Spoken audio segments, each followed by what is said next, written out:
మీ జాతక చక్రంలో ఒక కలయికని బట్టి, ఒక కాంబినేషన్ బట్టి మీరు మహర్జాతకులు అని చెప్పచ్చు. ఇది సాధారణంగా నేను జాతకాలు చెప్తున్నప్పుడు వాడుతూ ఉంటాను. మహర్జాతకుడు, ఈ జాతకుడు లేదా ఈ అమ్మాయి మహర్జాతకురాలు అని చెప్పి వాడుతూ ఉంటాను. ఈ పదాన్ని నేను ఎక్కువగా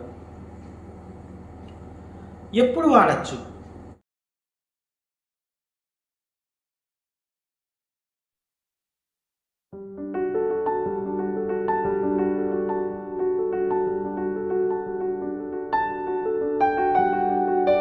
శ్రీ మాధవానంద గురుభ్యో నమః. శ్రీమాత్రే నమః.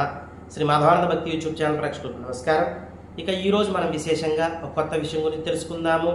అదేమిటి అంటే కనుక మీ జాతక చక్రంలో ఒక కలయికని బట్టి, ఒక కాంబినేషన్ బట్టి మీరు మహర్జాతకులు అని చెప్పచ్చు. ఇది సాధారణంగా నేను జాతకాలు చెప్తున్నప్పుడు వాడుతూ ఉంటాను. మహర్జాతకుడు, ఈ జాతకుడు లేదా ఈ అమ్మాయి మహర్జాతకురాలు అని చెప్పి వాడుతూ ఉంటాను. ఈ పదాన్ని నేను ఎక్కువగా ఎప్పుడు వాడచ్చు? చాలా కంటెంట్స్ ఉన్నాయండి. ఇది వన్ ఆఫ్ ద కంటెంట్ అంతే.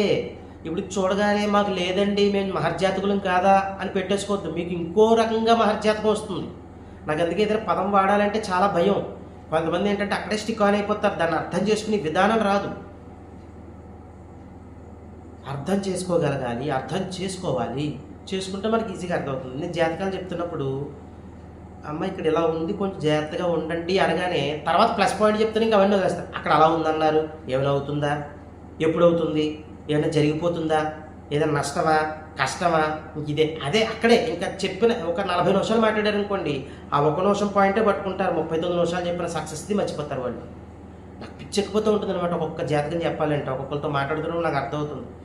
నేను కోప్పడలేను, నా తత్వం అది కాదు. నన్ను నమ్మిన దగ్గరకు వచ్చారు, విసుకోలేను. నన్ను నమ్మిన దగ్గరకు వచ్చారు. చాలా మందిని కోప్పడతాను కూడా. వాళ్ళకి ఇది చూడగానే అర్థమవుతుందా, భలే చెప్పాడులే, మా మీద కోప్పడ్డాడు ఇలాంటూ ఉంటారు.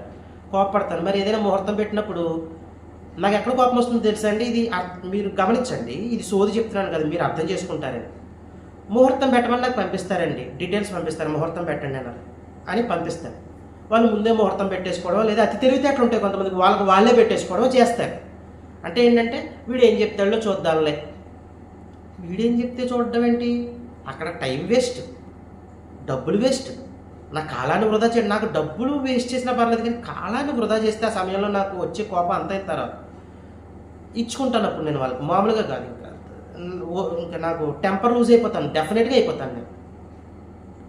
నీకు నమ్మకం ఉంటేనే ముహూర్తం పెట్టించుకోవాలి. అంతేగాని ముహూర్తాలు నీకు నువ్వు చూసేసుకోవడం కానీ, లేదా వేరే వాళ్ళతో చూసుకోవడం కానీ. వాళ్ళు అలా చెప్పారండి, మీరు ఇలా చెప్తున్నారేంటండి, మరి వాళ్ళతో చెప్పించుకో. సింపుల్ కదా. ఎందుకు టైం వేస్ట్ చేయడం, డబ్బులు వేస్ట్ చేయడం? టెస్ట్ చేయడం అన్నమాట. ఇది ఒక్కొక్కడికి ఉంటుంది ఆ లక్షణం. టెస్ట్ చేద్దాం, వీడు ఏం చెప్తాడో చూద్దాం అని. ఇలాగా కొంతమంది ఇలాంటి వ్యక్తులు ఉంటూ ఉంటారు. ఇది ఎందుకు నేను చెప్తున్నానంటే, వ్యక్తిత్వం, మన వ్యక్తిత్వాన్ని బట్టే మన జీవితం కూడా వెళ్తుంది. నాది మంచి మనసు అనుకోండి, నా జీవితం చాలా మంచిగా వెళ్తుంది. మా మనసులో అన్నీ పెట్టేసుకుని బయటికి నువ్వు భలే మంచోడివి, నువ్వు దేవుడివి, ఇలా నవ్వుతూ మాట్లాడితే చేయాల్సిన ఎదవ పనులన్నీ చేసేస్తే వాడికి కాలమే సమాధానం చెప్తూ ఉంటుంది. కాలం సమాధానం చెప్పడం అంటే ఏంటి? భగవంతుడే సమాధానం చెప్పిస్తాడు వాళ్ళ చేత అని. దానివల్ల మీ యొక్క సంతానం వృద్ధి కూడా పడిపోతూ ఉంటుంది. అతి తెలివితేటలతో ఎవరైతే ఉంటారో వాళ్ళ సంతాన వృద్ధి కూడా ఉండదు. ఎందుకంటే మీరు చేసే పాపపుణ్యాలన్నీ మీ సంతానానికి వెళ్తాయి. మా తండ్రి గారు చెప్తూ ఉండేవారు, నేను చేసే పుణ్యం నీకు వస్తుంది, నేను చేసే పాపం కూడా నీకే వస్తుంది అని. ఇక్కడ పాపం విషయంలో 2 ఉంటాయండి. ఏదైనా ఒక జాతకుడు పాపం చేస్తున్నప్పుడు వాడి కొడుక్కి కూతురికి వెళ్తుంది, వాడికి కూడా తగులుతుంది. ఏదైనా పుణ్యం చేస్తే పిల్లలకే వెళ్తుంది. ఇక్కడ చూడండి అదృష్టం. నువ్వు పుణ్యం చేయి, నీ సంతానానికి ఇచ్చేయి. పాపం చేయి, నువ్వు అనుభవించు, నీ సంతానం కూడా అనుభవించాలి. ఇది రూల్. ఇది ఇప్పుడు 100 కోట్ల స్కామ్, నవ్వుతూ ఫారెన్ వెళ్ళిపోయాడు అనుకుందాం, వాడి సంతానం సర్వనాశనం అవుతుంది. అది ఖచ్చితంగా జరుగుతుంది. చూస్తూ ఉండగానే అవుతాయి అవన్నీ. చేస్తున్నప్పుడు చాలా నవ్వుతూ చేస్తామండి. ఏదైనా పాపం చేస్తున్నప్పుడు, అనుభవిస్తున్నప్పుడు ఏడుస్తూ అనుభవిస్తాము. ఇది గుర్తుంచుకోవాలి. ఎవడైతే చేస్తూ రాక్షసానందాన్ని పొందుతాడో వాడు వెళ్ళిపోయేటప్పుడు నరకం అనుభవిస్తూ వెళ్ళిపోతాడు, లోకాన్ని వదిలిపెట్టి వెళ్ళిపోతాడు. అయ్యో ఎందుకు నేను అలా చేశానా అని బయటికి చెప్పుకోలేడు, కక్కలేడు, మెంగలేడు. ఇది ఖచ్చితంగా జరిగి తీరుతాయి ఇవన్నీ. సరే, ఇంకా మన విషయంలోకి వచ్చేద్దాం. బాగా ల్యాగ్ అయిపోతుంది మళ్ళీ. మహర్జాతకుడు అని ఎప్పుడు చెప్తాము? ఈ జాతకుడు అంటే దీనికి ఒక రూల్ ఉందండి, థంబ్ రూల్ అంటాం. ఇది గుర్తు చేసుకోండి మీరు. ఇది ఎవరైనా సింపుల్గా చూసేసుకోవచ్చు. ఇది ఒక థంబ్ రూల్, బండ గుర్తు. మన జాతక చక్రంలో మీరు లగ్నాధిపతిని తీసుకుంటారా, ధనాధిపతిని తీసుకుంటారా, తృతీయాధిపతిని తీసుకుంటారా, చతుర్థాధిపతిని తీసుకుంటారా, వ్యయాధిపతి వరకు ఎవరినైనా తీసుకోండి. ఎవరినైనా తీసుకోవచ్చు. లగ్నాధిపతిని తీసుకుందాం అనుకుందాం. లగ్నాధిపతిని తీసుకున్నాం అనుకుందాం ఫర్ ఎగ్జాంపుల్. తర్వాత ద్వితీయాధిపతి కూడా చెప్తాను మీకు. ఈ లగ్నాధిపతి ఇప్పుడు నవాంశ దగ్గరికి వచ్చేయాలి. మహర్జాతకులు అంటే నవాంశ కూడా చూడాలి, ఎందుకంటే వివాహం అయిన తర్వాత యాక్టివేట్ అయ్యేది నవాంశే. ఎందుకంటే వివాహం అయిన తర్వాత మళ్ళీ మీకు క్యారీ ఫార్వర్డ్ అవుతారు కదా మీరు.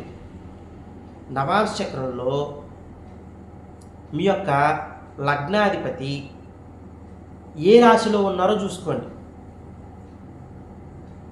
ఆ రాశ్యాధిపతి, ఆ నవాంశాధిపతి, అక్కడ రాశ్యాధిపతి అనకూడదు, అక్కడ నవాంశాధిపతి రాశి చక్రం దగ్గరికి వచ్చేటప్పటికి మీ లగ్నాధిపతితోటి వాళ్ళిద్దరూ పరస్పరం చూసుకోవడం జరగాలి. పరస్పరము చూసుకోవడం జరగాలి. అర్థమైందా? మీ లగ్నాధిపతి నవాంశ చక్రంలో ఎక్కడ ఉన్నారో ఆ నవాంశాధిపతి రాశి చక్రంలో లగ్నాధిపతిని చూడాలి. అర్థమైందా పాయింట్? ఇప్పుడు ఇంకా అర్థమైనా చెప్తాను. మీ ద్వితీయాధిపతిని తీసుకోండి. రాశి చక్రంలో మీ ద్వితీయాధిపతి నవాంశ చక్రంలో ఎక్కడున్నారో చూడండి. ఆ నవాంశాధిపతి జాతక చక్రం దగ్గరికి వచ్చేటప్పటికి, అంటే మీ ద్వితీయాధిపతి ఉన్న నవాంశాధిపతి జాతక చక్రం దగ్గరికి వచ్చేటప్పటికి ద్వితీయాధిపతి ఆ నవాంశాధిపతి పరస్పరం చూసుకోవాలి. పరస్పరం చూసుకోవాలి. ఇలా చూసుకుంటున్నప్పుడు వీళ్ళని మనం మహర్జాతకులు అని చెప్తాం. ఏదో ఒకటి సాధించడానికి జన్మించారు వీళ్ళు అని చెప్తాం. చాలా అదృష్టవంతులండి ఇలా ఉన్న జాతకులు. మీ తృతీయాధిపతిని కూడా తీసుకోండి, మీ చతుర్థాధిపతిని కూడా తీసుకోండి, మీ పంచమాధిపతిని, వ్యయాధిపతి వరకు తీసుకొచ్చి. ఇక్కడ దుస్థానాధిపతి కదా, ఏదో అసలు అది ఏమీ లేదు. ఇక్కడ దుస్థానాధిపతి అవని, షష్టమాధిపతి అవని, అష్టమాధిపతి అవని, వ్యయాధిపతి అవని, ఏ అధిపతి అయినా పర్వాలేదు. నవాంశ చక్రం దగ్గరికి వచ్చేయాలి. నవాంశ చక్రంలో ఏ నవాంశ పొందారో ఆ నవాంశాధిపతి ఇక్కడ మనం తీసుకుంటున్న అధిపతి పరస్పరం చూసుకోవాలి. రాశి చక్రంలో వీళ్ళని మనం మహర్జాతకులు అంటాము, అదృష్టవంతులు అంటాము. ఉదాహరణకి మీ వ్యయాధిపతిని తీసుకోండి, ఇంకా అర్థమయ్యేలా చెప్తాను. మీ వ్యయాధిపతి నవాంశ చక్రంలో ఏ నవాంశంలో ఉన్నారో చూడండి. ఆ నవాంశాధిపతి రాశి చక్రంలో మీ వ్యయాధిపతిని పరస్పరం ఇద్దరు చూసుకోవాలి. చాలా బాగుంటుంది వీళ్ళ జీవితం. ఇది అదృష్టవంతమైన జీవితం. కానీ ఇలాంటి జాతకులకి ఇంకొకటి ఏంటంటే చూసుకోవాల్సింది అధిపతులను బట్టి. ఇప్పుడు నేను అన్నీ చెప్పలేను కాబట్టి మీరు చూసుకున్నప్పుడు అర్థమవుతుంది. కొంతమందికి అదృష్టం కలగదు. ఎందుకు అంటే వాళ్ళకి ఏమైనా పితృదోషాలున్నా, వీరి యొక్క పితృలు, ఇందాక నేను చెప్పాను కదా, వాళ్ళకి ఏంటంటే టెస్ట్ చేస్తూ ఉంటారు, అన్నీ చూసుకుని మనం కనుక్కుంటూ ఉంటారు. నన్ను ఎగ్జాంపుల్గా తీసుకున్నాను. ప్రతి ఒక్కరితో అలాగే ఉంటారు వాళ్ళు. అర్థం అవడం కోసం చెప్పాను నేను. వాళ్ళకి ఇవన్నీ వర్తించవు. వాళ్ళకి ఇబ్బందికరమైన వాతావరణం ఉంటుంది. ఎందుకంటే మనసులో అంత కల్మషం ఉంటుంది వాళ్ళకి. టెస్టింగ్ నేచర్ అంటాం. కొంతమంది ఉంటారు వాళ్ళు టెస్టింగ్, వీడు ఏం చెప్తాడో చూద్దాం ఒకసారి, ఏం చెప్తావో చూడడం, నువ్వెవడో టెస్ట్ చేయడానికి అని నీకెందుకు అవసరం ఏంటి? 140 కోట్ల జనాభాలో నువ్వు ఎవడివి, నేనెవడిని? నాకు ఎవరికేం ఏదైనా టెస్ట్ చేయాలనుకో, నేను ఎవరిని అసలు ఆయన టెస్ట్ చేయడానికి?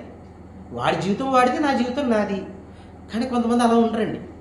టెస్ట్ చేద్దాం, వీడు ఏం చెప్తాడో చూద్దాం, వాడేం చెప్తాడో చూద్దాం. ఇప్పుడు నేనే ఉన్నాను, చూద్దాం వీడు ఏం చెప్తాడో చూద్దాం. నా జీవితమే నాశనం అవుతుంది. సమయం వృధా చేయడం అవతల వాళ్ళది. ఇవి తగ్గించుకోవాలి. తగ్గించుకుంటే ఈ యోగం పడుతుంది. ఇలా ఉన్నవాళ్ళు తగ్గించుకోవాలి. ప్రతి ఒక్కరు తగ్గించుకోవాలండి.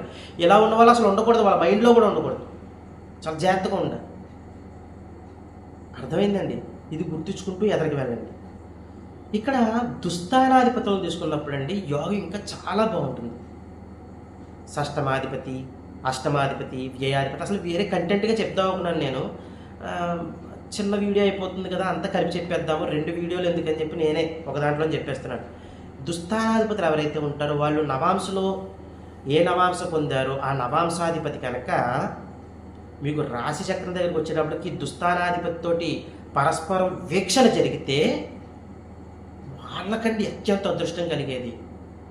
కోట్ల రూపాయలకి అధిపతి అవ్వడం వీళ్ళు, సమాజంలో గుర్తింపు రావడము. ఇప్పుడు చూడండి, సమాజంలో గుర్తింపు అంటే వాళ్ళ గ్రహస్థితిని బట్టి ఎంతమంది గుర్తింపు. చిన్న చిన్న కామెడీ షోస్ చేసుకునే వాళ్ళకి ఇప్పుడు ఎంత గుర్తింపు ఉంది వాళ్ళకి. వాళ్ళు కూడా సొంత ఇల్లు కట్టుకోవడం, కారు కొనుక్కోవడం, బయటకు వెళ్తుంటే వాళ్ళకి గుర్తించడం వల్ల వాళ్ళకి ఆనందం కదా. ఆనందమే కదా వాళ్ళకి ఖచ్చితంగా. వాళ్ళు మనుషులే కదా. ఏదో చేస్తున్నాడులే కామెడీ అంటే సిచ్యువేషన్స్ మారిపోయాయి. మరి ఇదివరకు పూర్వకాలంలో మన తాతలప్పుడు జరిగే హాస్యం చాలా ఆహ్లాదకరంగా ఉండేది.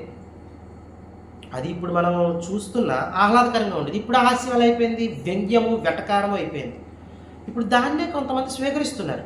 అది నేను తప్పు ఒప్పు అని చెప్పను. చెప్పాలంటే తప్పే, అది నాకు రైట్ లేదు తప్పు అని చెప్పడానికి. అందుకని నేను చెప్పను. హాస్యంగా ఉండి వాళ్ళు ఎదగడం, వాళ్ళు ఎదుగుతున్నారా లేదా, నాకు అక్కడ ఆ పాయింట్ కావాలి. ఎదుగుతున్నారు. ఒక యోగం వచ్చిందా లేదా, వచ్చింది.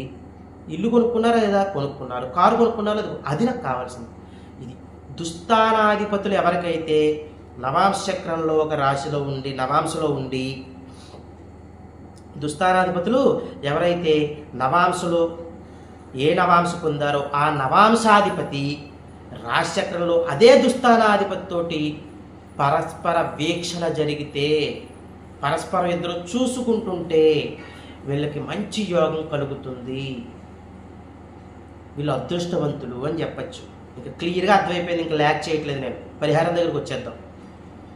అంటే ఇక్కడ మీకు ఒక డౌట్ రావచ్చు, ఏ సమయంలో వస్తుందండి అదృష్టము అని. ముఖ్యంగా అండి, రాశిచక్రంలో అధిపతి నవాంశలో ఉన్నప్పుడు, నవాంశాధిపతి రాశిచక్రంలో ఇద్దరం పరస్పరం చూసుకుంటున్నప్పుడు, ఇక్కడ రాశిచక్రం అధిపతి ఎవరైతే ఉన్నారో అధిపతి యొక్క మహర్దశలో, నవాంశాధిపతి ఎవరైతే ఉంటారో పరస్పరం చూసుకుంటున్నారు కదా, రెండు దశల్లో చాలా బాగుంటుంది.